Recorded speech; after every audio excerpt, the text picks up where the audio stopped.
Janet. Yon. Miss Janet, hello. Ang gwapo mo pala sa Oo, personal. oo. Halika, taga saan? Taga saan si Janet? Taga saan ka? Nakita. Taga Davao po. Oo. Ano nangyari? Galing po kasi ako ng Bahrain. Ha? Hindi ako Galing siya ng nakatapos Bahrain. Siya yung OFW. kontrata. Oo nga, medyo nakakalungkot to nangyayari sa ating mga OFWs. Ako, mag-ingat kayo. Lalo-lalo na yung mga illegal recruiter na yan. Mapapahamak ang buhay nyo. Dapat legal na legal. Dumadaan kayo sa OWA, sa POAA. Dumadaan kayo sa tama. Di ba? Ano, Janet? Ano nangyari? Bakit? Kasi nagkasakit ako. Tapos, naglagas yung buhok ko. Nagpaalam ako ng amo ko nung November, pero hindi Ano ba ko trabaho alam. mo? Sa bahay po. Ano ka? DH? DH po. Saan to? Sa Bahrain? Sa Bahrain po. Pero okay naman yung mga amo mo. Pinayagan ka. Okay lang, pero sinurprise nila akong pauwi. Hindi ko alam Surprise! Uuwi ka na. Kasi baka may dinadamdam ka. Kararating ko lang nung Hoybis. Nung Webes, ngayon, nandito ka ngayon, sino ang... Buti nasama ka nila. Tika saan ka ba rito sa atin? Sa Davao. Sa Davao po. So, hindi ka pa umuwing Davao? Hindi pa po. Ilan ang anak mo? 2 po. Hindi mo pa nakita yung mga anak mo? Hindi pa po. Naku, ayan, batiin mo. Sa Davao ba sila? Mga anak ko, I love you so much. Nandito na si Mama. May asawa ka ba, Janet? Hindi po kami nagkaintindihan. Bakit? Ano, Chinese ba siya? Japanese? Hindi English? Ano, Pilipino? Pilipino po, pero So, bakit kayo hindi nagkaintindihan? complicated po kasi. Complicated. O, mamili ka na ng ano, paborito mong kulay. Number Green po. Number green. green Number green daw po. Ano na pa ba? Siyempre. Yung plug ng Bahrain. Ayun ang plug ng Bahrain. Green. Number green. Green. At saka ano. Binibiro lang kita, parang ngumingiti kayo. Ganyan lang ang buhay. Pag kayo nadadown, kailangan ngumingiti kayo. Walang taong hindi nagkakamali. Lagi may pagsubok ang buhay, kaya dapat matibay tayong lahat. Ha? Sama-sama. Salamat po, Kuya Will.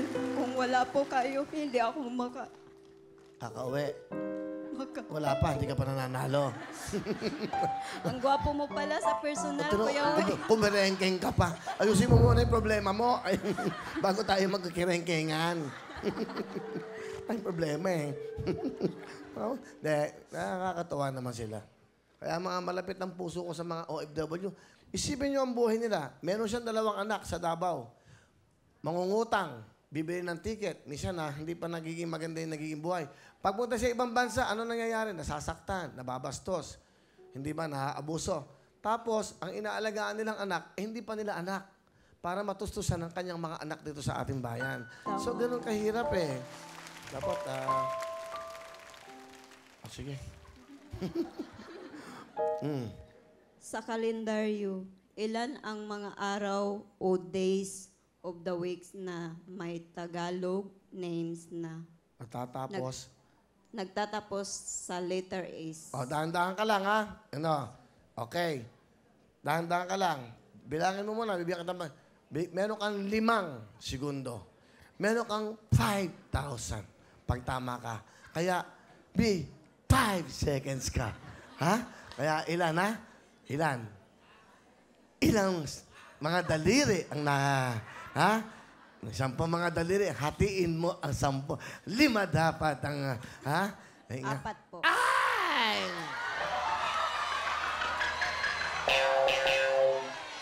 Sandali! Siyempre galing ng biyahe, may jet lag, hilo. Kayo naman, nagmamadali. Dagdagan mo yung 4. Ng isa pa, ng ano.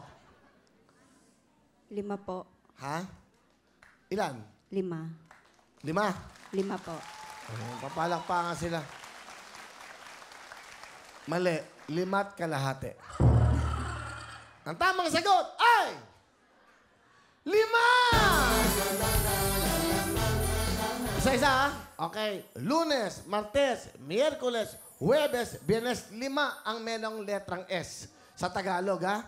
Okay? Bigyan mo ng 5,000! O, ha? Saba. Kuya Will. Paano mo, tayo dapat naintindihan natin. Galing ng ano eh. Mahula ka na lang.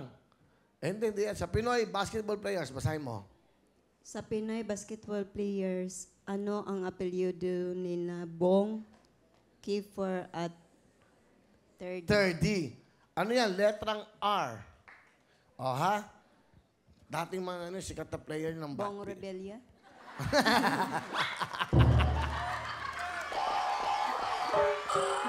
Basketball player. Senador yun, si Senator Bong Revilla. Hindi, okay lang yan. Ang tamang sagot ay Ravenna. Okay, hindi bale. Okay lang. Uwi ka. Opo. Kailan ka uwi? Siguro ngayong Hoybis po. O sige. Para sa mga anak mo, dadagdagan ko yung pera mo. Ha? Salamat po, Kuya Will. Meron ka ng 5,000. Bigay ng Wawawin, ng GMA. At ng aming product. Para sa ito, ha? At alam ko ang buhay niyo, meron kang pang plus 10,000, ha? Salamat po, Kuya Will. Okay. Mahirap ang buhay ng mga to. Bigyan mga Android. Android ang bigyan mo cellphone. Ito, para sa'yo. Thank you po, Kuya Will. Maraming salamat po. Sige.